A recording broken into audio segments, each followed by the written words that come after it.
Who decided that love after 40 and 50 and beyond needed to come with a whole bunch of rules and restrictions?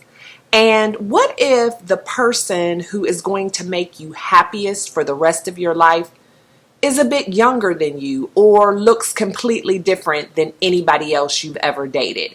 And are you dating with your own standards and your own preferences, or are you still trying to fit into this box of what society and your family and friends say is appropriate?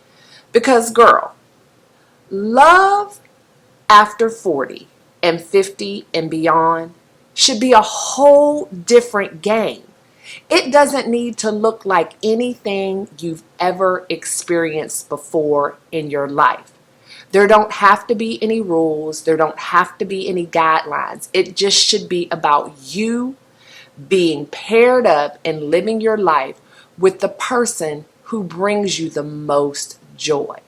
And so if you're a fierce woman over 40 and you are in the dating game, then this is the video for you. If you are new to the channel, welcome, welcome, welcome. This is Living Life with Stae, and I am Stae Hall. And since you're here, please consider hitting that subscribe button and become a permanent part of this Lifer tribe. And to my returning Lifer tribe members, hey y'all, let's get into it. Living like a Stae, hey, hey, living like a Stae, hey, hey. Living like a Stae, hey, hey, living like a Stae, hey. So, I'm a person who was dating later in life, and in that time of dating, there were a lot of things that I concerned myself with that I now realize I really shouldn't have. Now, thank goodness I found my person. We have been happily married for 12 years.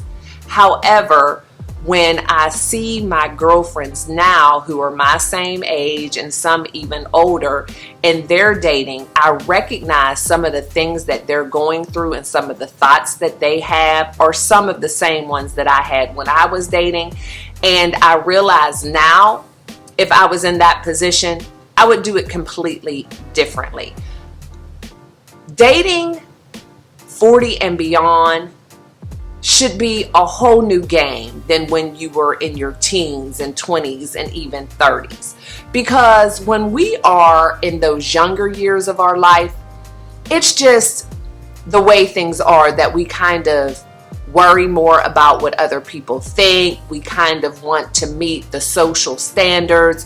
We allow too many people to have opinions. We have conversations with people that we absolutely should not be talking about with certain things. And that's just a part of maturing and growing up.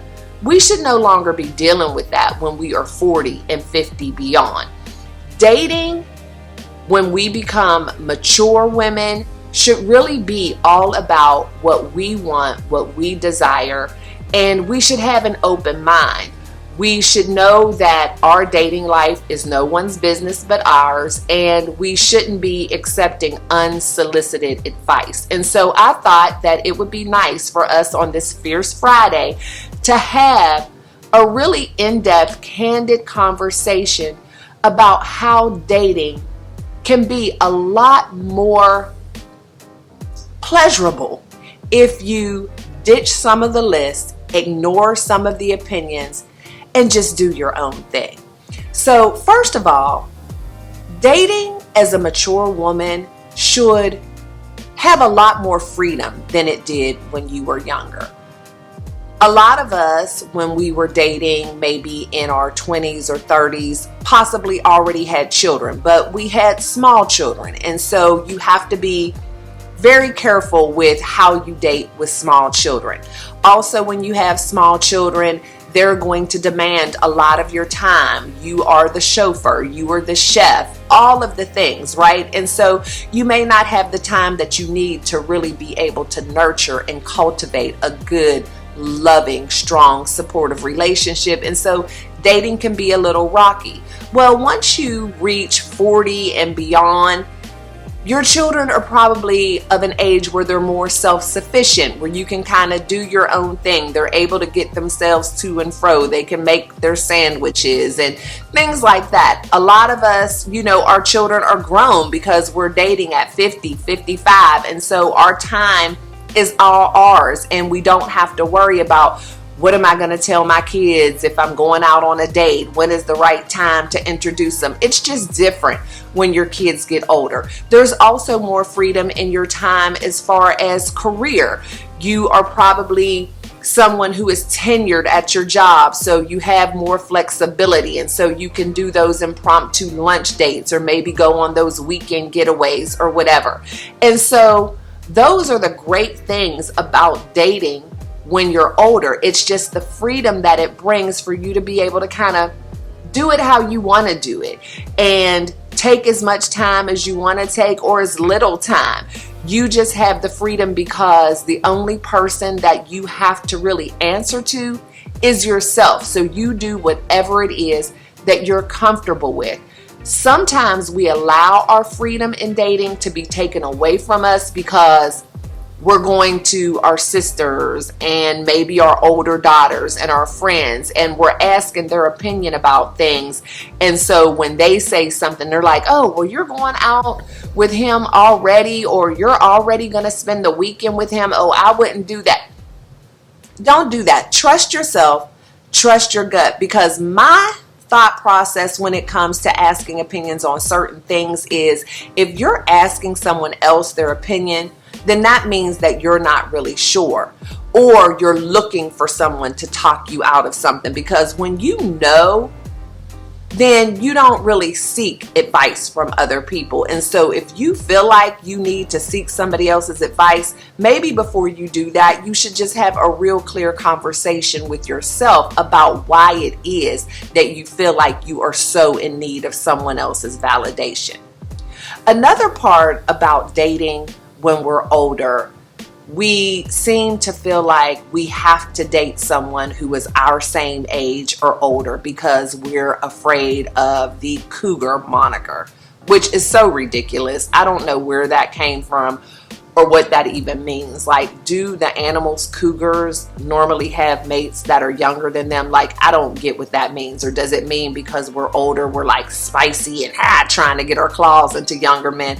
I never knew exactly where that whole term came from. I guess maybe I could have researched it before this video, but I know women do not like to be called cougars. They don't want to be considered a sugar mama. They don't want to be considered a MILF, nothing like that. But again, it's none of people's business how old the people are who you're dating. And I know that a lot of times women feel insecure about how they look, or they feel like they're going to look older, but I don't want that to stop you. You are only as young as you feel. And when you take care of yourself, mind, body, and soul, age is not a factor. And just because a man might be 5 or 10 years younger than you, once you're 50 or so, that means somebody 10 years younger than you is 40. That's a grown adult man.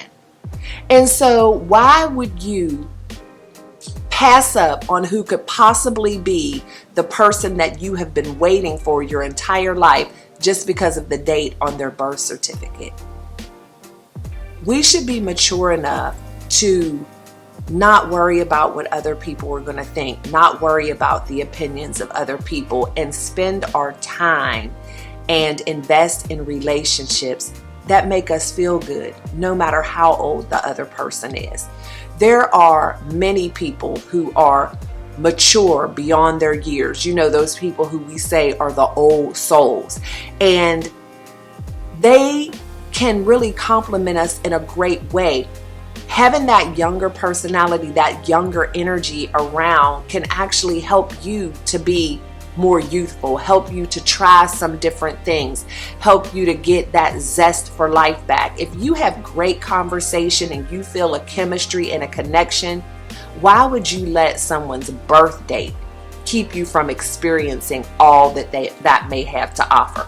And again, I know myself, when I was single, my friends tried to introduce me to a young man who was maybe about 7 or 8 years younger than me, and I would not even entertain it. I didn't even want to have a conversation. I didn't even want to go on one date.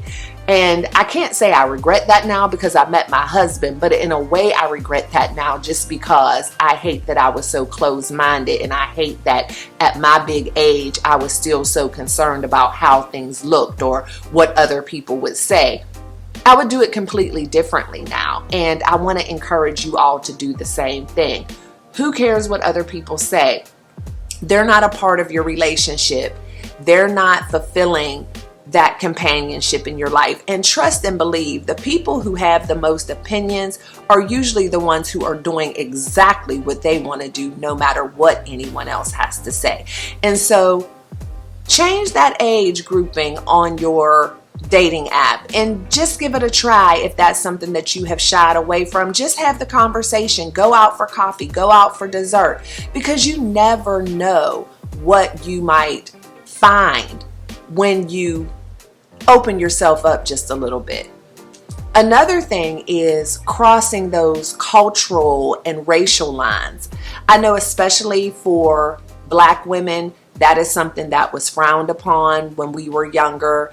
We were supposed to only date within our race, and we have been raised to be this unrealistic loyal to Black men, which I don't see how dating someone who is not Black makes you disloyal to Black men. It's not like you have these prearranged marriages or whatever, but that's kind of, I know what was instilled in me, and I know it was instilled in a lot of my friends, where even now at this age of 40, 50 and beyond, they can't even imagine themselves entertaining a relationship with anyone other than a Black man.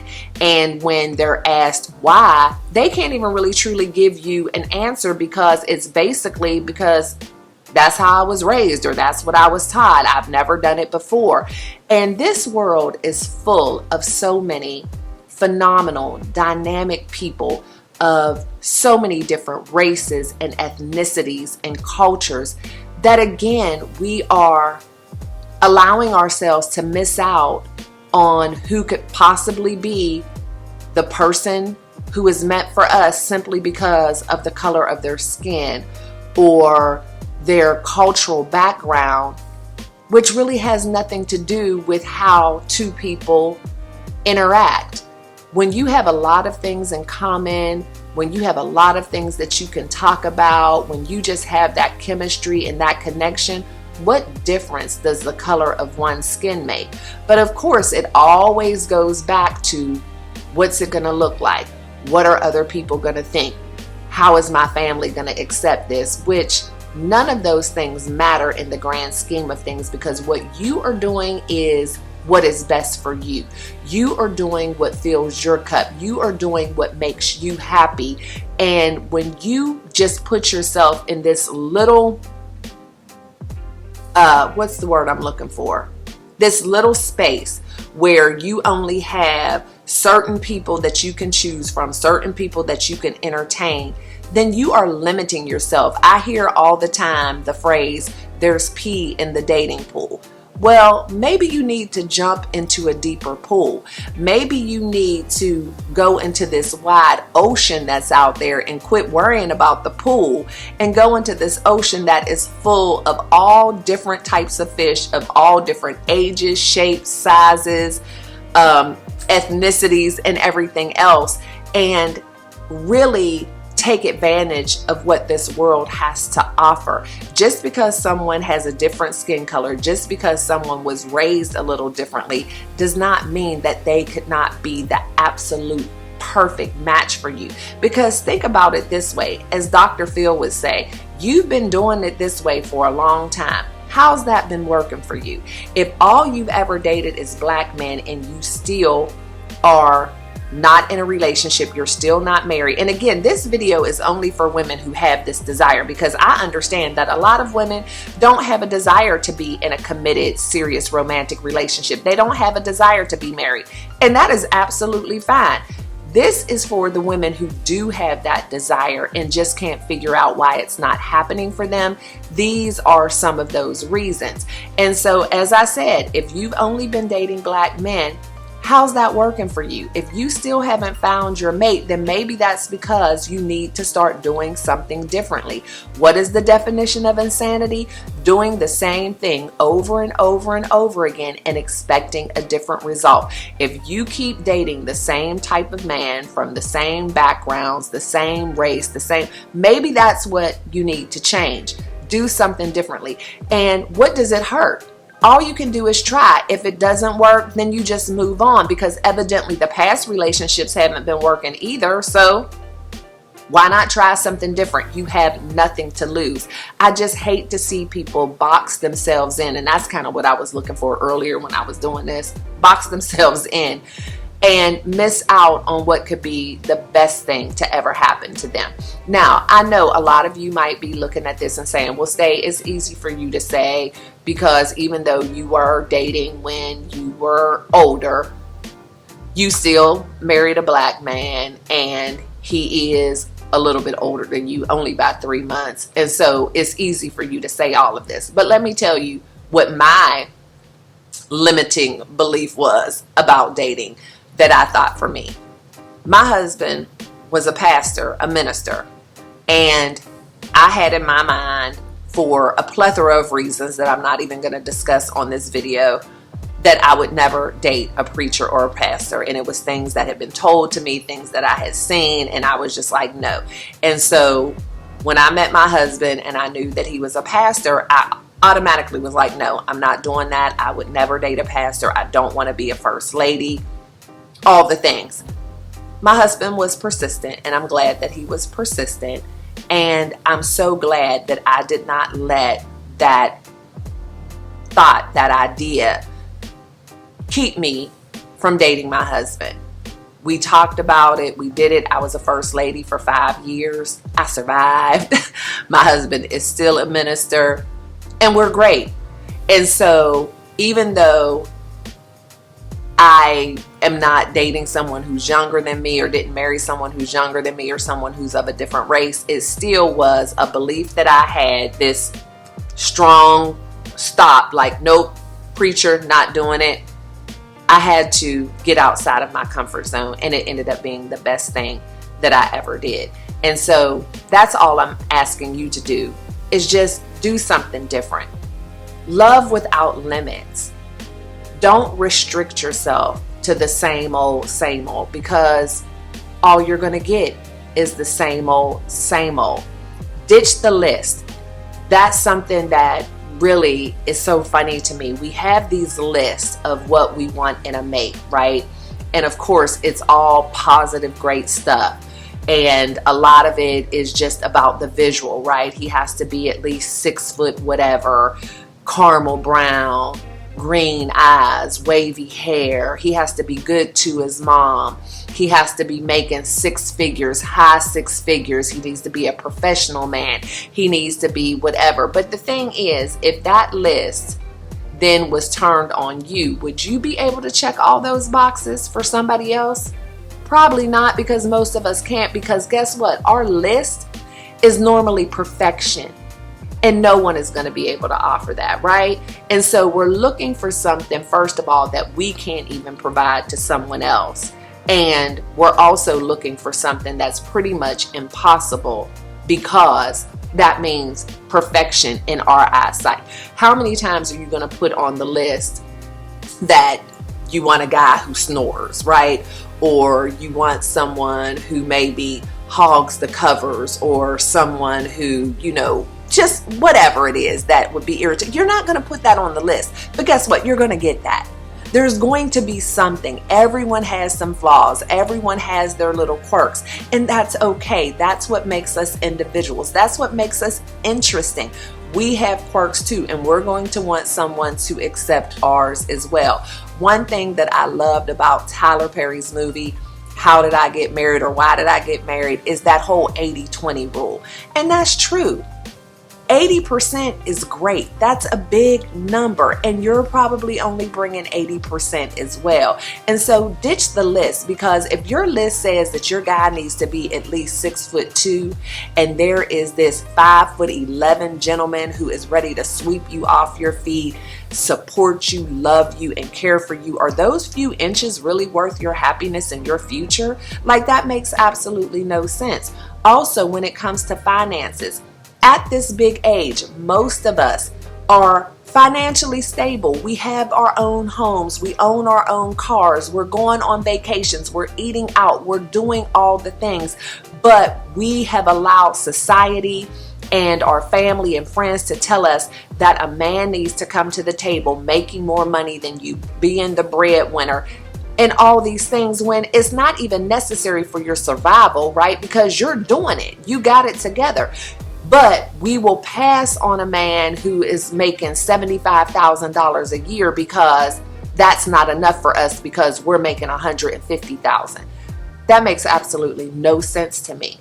That financial piece is so bizarre, because to me, you should definitely want a man who is ambitious. You should want a man who makes an honest living, someone who doesn't mind going to work, someone who is self-sufficient, taking care of himself, doing his own thing. But the actual zeros in the salary and the comma, why does that make a difference if you're already doing it on your own and you're doing a great job? So whatever he's bringing to the table is more than what you already have, and you can continue to build and grow together. I'm not telling you to marry a deadbeat and somebody who has no desire to do anything but sit in the house and collect an unemployment check and play video games. No, but don't pass up that good, hardworking, honest, supportive, caring, loving, friendly, funny man because he's 5'11" and makes $75,000 a year. You're missing out. And so ditch the list. Quit worrying about what other people think. Open up your mind. Be brave enough to do something different. And find that person who's going to be able to complement your happiness in your life, who is not going to disrupt your peace, who is going to love you unconditionally, someone who you can trust with your heart and everything else in your life, and be happy. Forget about the stigmas. Forget about what other people might say and what other people might think, and live your life as a fierce woman over 40, 50, and beyond. So hopefully I've said something today that was helpful to some of you out there who are in the dating world. If you are going to ditch the list and try something new, drop me a comment down below and let me know what it is that you're going to do. Are you going to change the age range on your dating profile? Are you going to give that guy a call who stepped to you the other week but he was just a little too short for you? What are you going to do different? And what are some other things that maybe I didn't mention on the list that women of a mature age who are dating might want to stop or start doing at this point? I would love to keep the conversation going in the comments. And again, if you're new to the channel and you liked what you heard, be sure to hit that subscribe button, because I drop content on all different topics on a regular basis. So you want to make sure you hit that notification bell as well. And you guys know the drill. I love and appreciate each and every one of you to bits and pieces. Always be kind and love one another, but don't forget to live your life. L-Y-F-E. Love yourself first explicitly.